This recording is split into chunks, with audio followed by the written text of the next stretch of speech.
Hi everyone, welcome back to the channel. कैसे हो आप सभी? आई होप आप सब लोग बहुत अच्छे होंगे। सो फ्रेंड्स, अभी हो रहा है मॉर्निंग का टाइम और मैं अभी सुबह तैयारी करके रख रही हूँ लंच के लिए।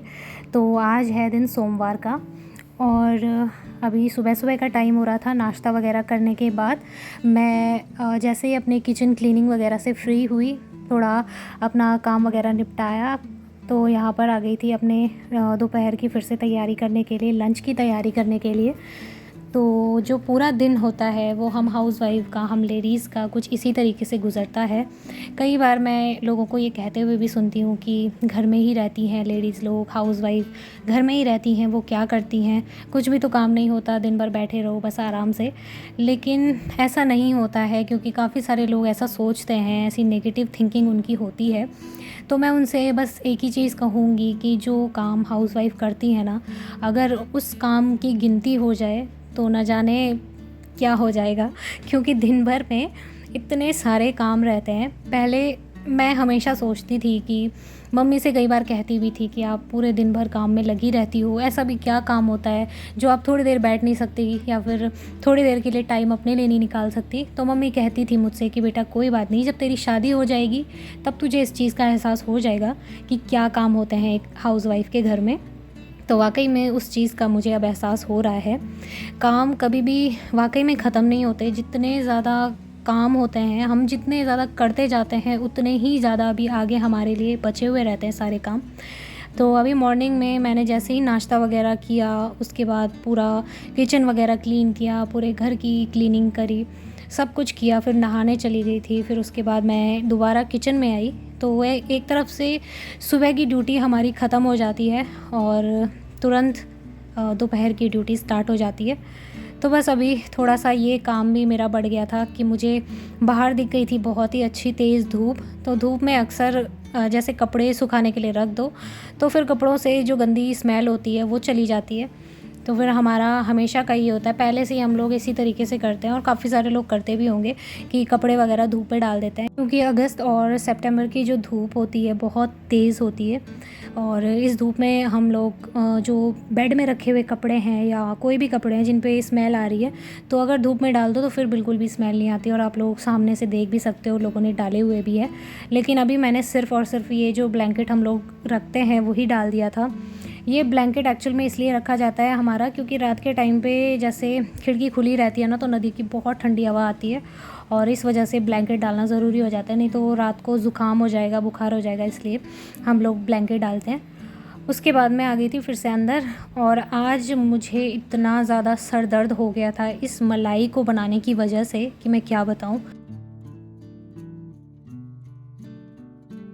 तो हुआ दरअसल ये कि बहुत टाइम की मलाई यहाँ पर जमा थी और मेरा ध्यान भी नहीं गया और साथ ही पिछले 2-3 दिनों से मेरी तबीयत भी बिल्कुल ठीक नहीं थी, तो मैं कम से कम काम करने की सोच रही थी। तो ये काम ऐसे ही पेंडिंग में चल रहा था कि मुझे करना है, लेकिन ध्यान से ही उतर जा रहा था। तो आज मैंने सोचा कि मलाई बना के ही रहूँगी। तो 2 बड़े साइज़ के बाउल मलाई के जमा हो गए थे और मुझे उन्हें बनाना था।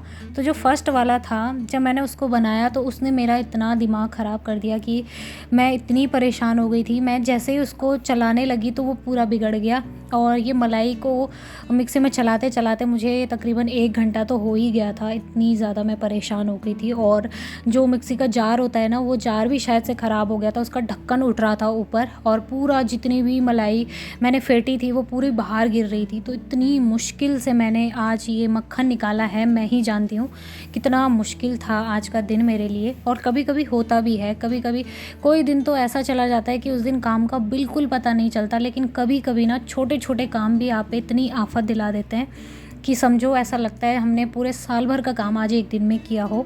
तो मेरा भी कुछ यही हाल था। जब बड़ी मुश्किल से मैंने ये मक्खन बनाया तो मैंने कानों पे हाथ लगा लिया कि भई अब नहीं करूँगी मैं ऐसा, अब जितनी जल्दी हो सके मैं मलाई बना लूँगी, मक्खन निकाल दूँगी बस।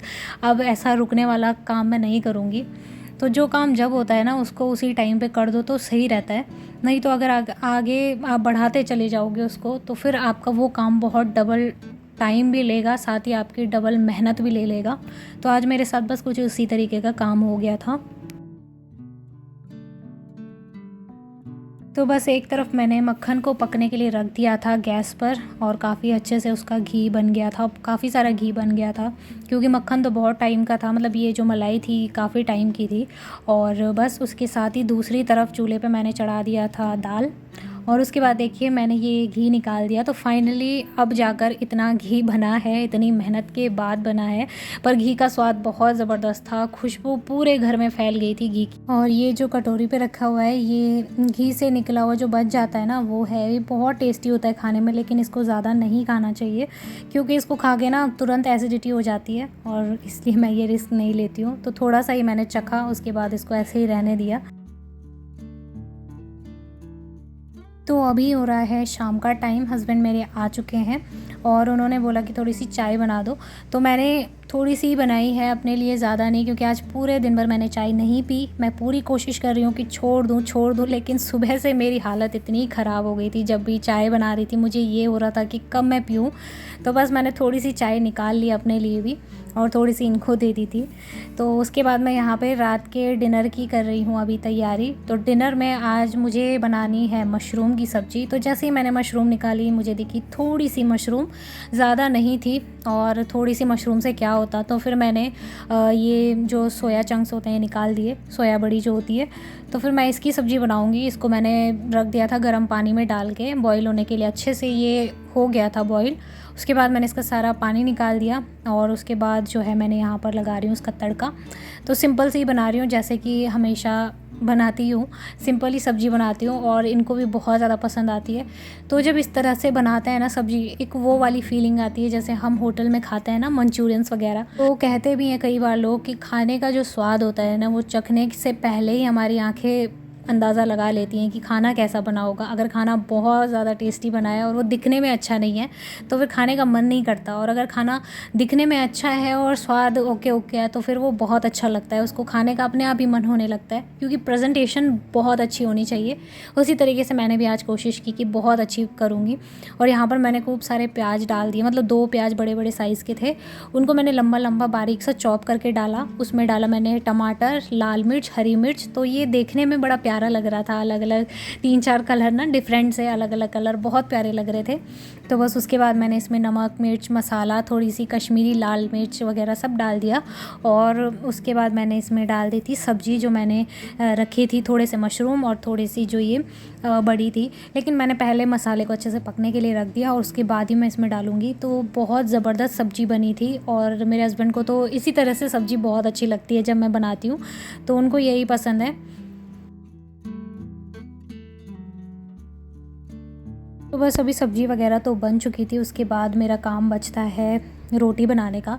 तो आटा लगा के मैंने रख दिया था और मैं हमेशा आटे को आधे घंटे या 1 घंटे के लिए छोड़ देती हूँ ताकि वो अच्छे से बने और उसकी रोटियाँ बहुत अच्छी बनती है, फूली फूली सी। तो सब्ज़ी आप लोग देख सकते हो पूरी रेडी हो चुकी है, एक तरफ चढ़ा रखी है, सब्ज़ी पकने के लिए रख दिया है थोड़ी देर, मतलब ताकि जो सोया चंक्स है ना उसके अंदर पूरा ग्रेवी भर जाए और स्वाद आ जाए। तो उसके बाद यहाँ पर मैं ये रोटी बनाने की कर रही हूँ अभी तैयारी। और नीचे बास्केट में आप लोगों को दिख रहा होगा काफ़ी सारी बॉटल्स रखी हुई है। तो जो दूध आता है ये उसी की बॉटल्स हैं। इनको जितने मतलब दूध आता है ना 4-5 दिन में या 1 हफ़्ते में इनको वापस करना होता है, तो वो मैंने वहाँ पर धो के रखी हुई थी। और अभी बस रोटी बना ली है, उसके बाद हम लोग कर लेंगे डिनर। और रात का डिनर हमारा लगभग 8 साढ़े 8 बजे तक हो जाता है, 8:30 तक ही होता है। उससे ज़्यादा लेट हम लोग बिल्कुल नहीं करते क्योंकि हम जल्दी सो जाते हैं और फिर सुबह जल्दी उठना भी होता है। तो फ्रेंड्स, मेरी एक व्यूअर ने मुझसे कहा था कि दुपट्टा ड्रैपिंग का वीडियो बनाइए, तो फिर मैं एक छोटा सा क्लिप आप लोगों के साथ शेयर कर रही हूँ। आई होप आप लोगों को ज़रूर पसंद आएगा और उनकी रिक्वेस्ट पे मैंने ये वीडियो बनाया है। तो चलिए फिर वो वीडियो देख लेते हैं। तो फ्रेंड्स, सबसे पहले देखिए आपको इस तरह से दुपट्टा लेना है, कोई सा भी दुपट्टा हो, और उसको बीच से एकदम बराबर फ़ोल्ड कर देना है, जैसे कि मैं यहाँ पर दिखा रही हूँ। बिल्कुल बीच से आपको ऐसे फ़ोल्ड करना है। तो फ्रेंड्स, जैसे मैं रखती हूँ ना दुपट्टा, तो मैं ऐसे ही पहले से ही मतलब आदत है ऐसे ही रख देती हूँ, काम करते टाइम खिसकता नहीं है। तो मुझे कोई बहुत अच्छे से नहीं आता है कि मेरा ये कोई काम ही हो, मुझे इतना अच्छे से कुछ नहीं आता। तो बस ऐसे ही मैं सिखा रही थी, जब उन्होंने कहा है तो मैं फिर उनकी रिक्वेस्ट पूरी कर रही थी। तो बस इस तरीके से देखिए, हमें फ्रंट का पार्ट जो है ऐसे रखना है, जैसे हम साड़ी का पल्लू रखते हैं ना, बिल्कुल उसी तरीके से रखना होता है।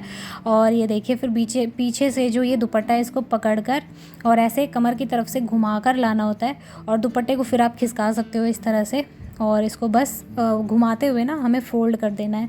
तो ऐसे में क्या होगा, ये दुपट्टा खिसकेगा नहीं, काफ़ी लंबे टाइम तक ऐसे ही रहता है। जैसे घर में कोई आ गया, कुछ भी मतलब ऐसे आगे पीछे तो हम ऐसे ही रहते हैं, लेकिन कोई आ गया तो फिर काम करने में ना थोड़ी मुश्किल हो जाती है। तो बस इस तरह से डाल दीजिए, अच्छे से फ़ोल्ड कर दीजिए, और ऊपर से अगर फिर आगे की तरफ से ढीला हो जाए ना दुपट्टा, तो इसको नीचे से आप इस तरह से खींच भी सकते हो। तो आई होप आप लोगों को अच्छा लगा हो। तो चलिए फ्रेंड्स, इस वीडियो को मैं यहीं पर एंड करती हूँ। उम्मीद करूँगी आज का वीडियो आप लोगों को पसंद आया होगा। पसंद आए तो वीडियो को लाइक और चैनल को सब्सक्राइब करें। मिलेंगे फिर से एक और अच्छे नए वीडियो के साथ, तब तक के लिए बाय बाय, टेक केयर।